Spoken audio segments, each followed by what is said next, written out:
The final international break of the season is behind us, and as we dive into the last set of games, what could be more exciting than exploring the key reasons why Liverpool is leading the pack for the title? It's no easy feat to call all the shots on this year's Premier League title race, right? Liverpool, Manchester City and Arsenal all in it to win it, each team pushing hard for the crown for their own unique reasons. For the Reds, it's all about giving Klopp's legendary tenure at Anfield the fairy tale ending it deserves. For City, they're chasing an unprecedented fourth consecutive Premier League title and possibly another treble. And well, for the Gunners, it's about ending a 21-year wait for Premier League glory. But as we said, there's something that tells that Liverpool might have the edge. Here are the 5 standout reasons why Liverpool seem poised to take the lead this season. But before we do get into it, don't forget to hit the like and subscribe button for more Liverpool deep dive. First off, let's discuss something that might seem like a negative at first glance, but hear us out. This season, Liverpool have turned around 22 points from losing positions, putting them at the top of the list for comebacks. Jurgen Klopp's squad found themselves trailing in 12 matches but only tasted defeat twice, once against Tottenham and then once against Arsenal. Remarkably, on 6 of those occasions, they've managed to overturn the deficit and win, drawing another 4 times. The Reds' knack for bouncing back started early in the season, overcoming a deficit to beat Bournemouth 3-1 after being down 3 minutes into the game, and then rallying for a win at Newcastle, even with Virgil van Dijk sent off early. But wait, isn't conceding first a bad thing? Well, yes, that's a point we can all agree on. But the relentless drive to fight back and win underlines the incredible mental fortitude of this team. Comparing to the other contenders, City has clinched 21 points from losing positions, but have lost 3 being in that scenario. Arsenal, while only trailing in 8 matches, have managed to win just 8 points and lost on 4 of those occasions. So you can see already how Liverpool have this advantage, if you may call it, of coming back. But can they keep it up until the end of the season? Well, unlike Manchester City and Arsenal, there's a reason that we believe they can. The Reds are fueled by a unique motivation, evident in recent clashes against City, Forest, Chelsea, among others. Every Liverpool player is seen giving their all every minute, and we believe it's largely because of Klopp's impending departure. The announcement of Klopp leaving, as much as we dread it and as hard as it has been to accept mid-season, may well have been a strategic move. It literally has fired up the squad, aiming to give the manager who restructured, who resurrected Liverpool's fortunes, the grand send-off his legacy deserves. By the way, if you haven't already checked out our video on Liverpool's top 7 thrilling comebacks of the season, we guarantee you'll enjoy it. Building on the Klopp boost, we've just covered our second point, highlights something neither City nor Arsenal have had to grapple with yet, an injury list from hell. City's main setback came early with Kevin De Bruyne sidelined for the season's opener. Aside from that, their injury woes have been relatively mild, with key players like John Stones, Erling Haaland and Jeremy Doku missing only a few matches. Arsenal's situation mirrors this to an extent. They felt the absence of their new signing, Jurgen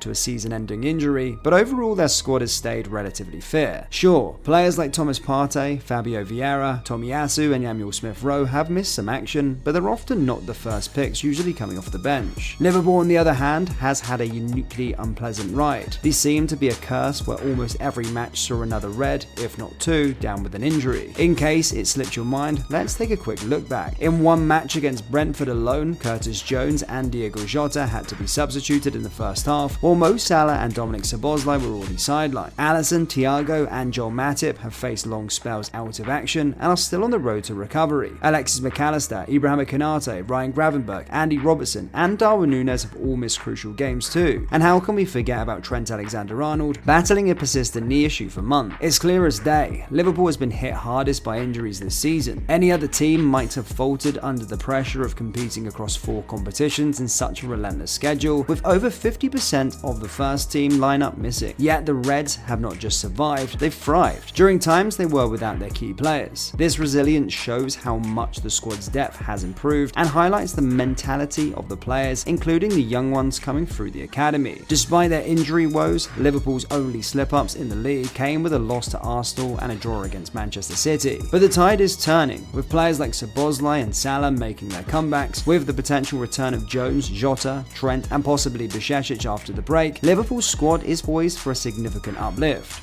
This boost couldn't come at a better time as they gear up for the final stretch of 10 games.